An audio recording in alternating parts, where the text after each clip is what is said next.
our final philosopher in all of this is going to be Jean-Paul Sartre, right?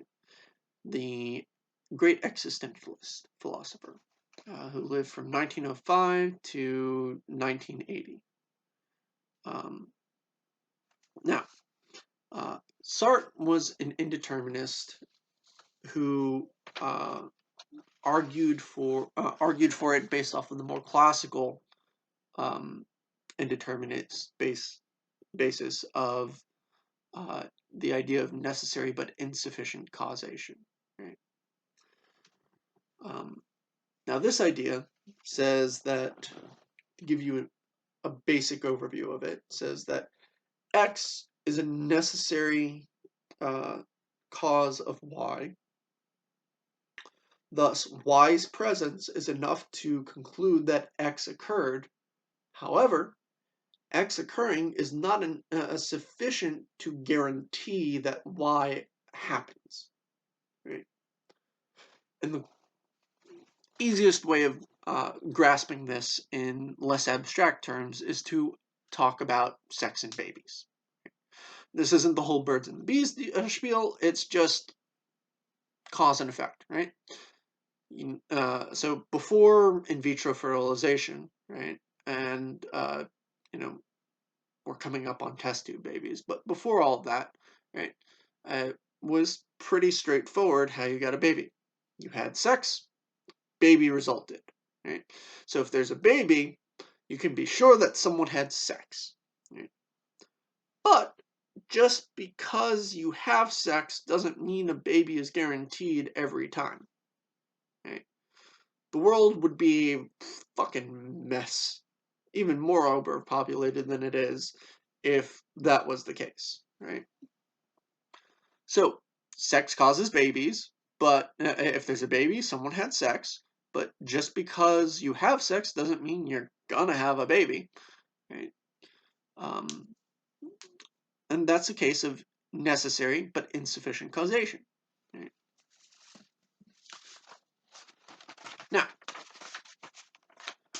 Sartre was an existentialist, and existentialism, to give you a definition, is the philosophy that emphasizes the existence of the individual person as a free and responsible agent, determining their own development through acts of the will. Right? And he based this idea that he based his existentialism, right, and the idea that we have free will off of the fact that our very existence is the product of necessary but insufficient causation. We're thrown into the world, as he puts it. As he puts it, man's existence precedes his essence. Right? Something that we'll touch on in the first lecture for next week. Right? So, man's existence precedes his essence. We don't have purpose. We don't have any determined teleological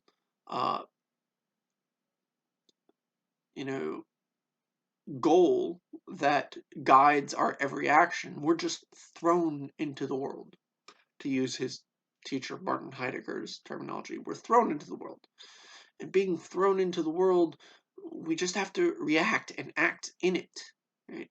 React to it and act within it, right? And since that's the case, right, we have to have freedom to do that, is his thought.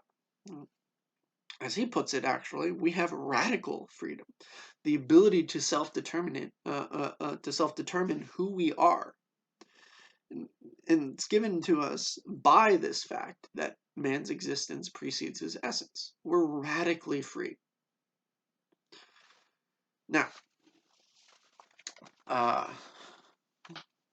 it's a fairly simple understanding. Without getting into his theory of the self, we can't really talk about the manner in which we're indeterminate, but it gives you a basic idea, right?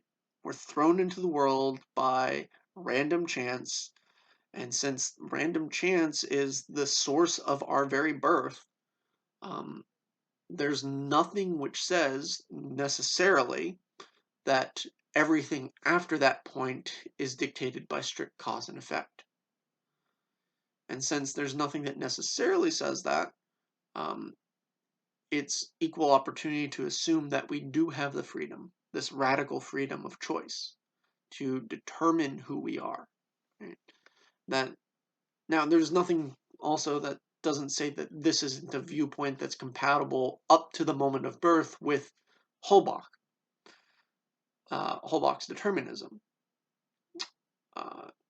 But there's nothing that says it's not that it's not incompatible either. It's a little bit more open to interpretation at this point of his theory than,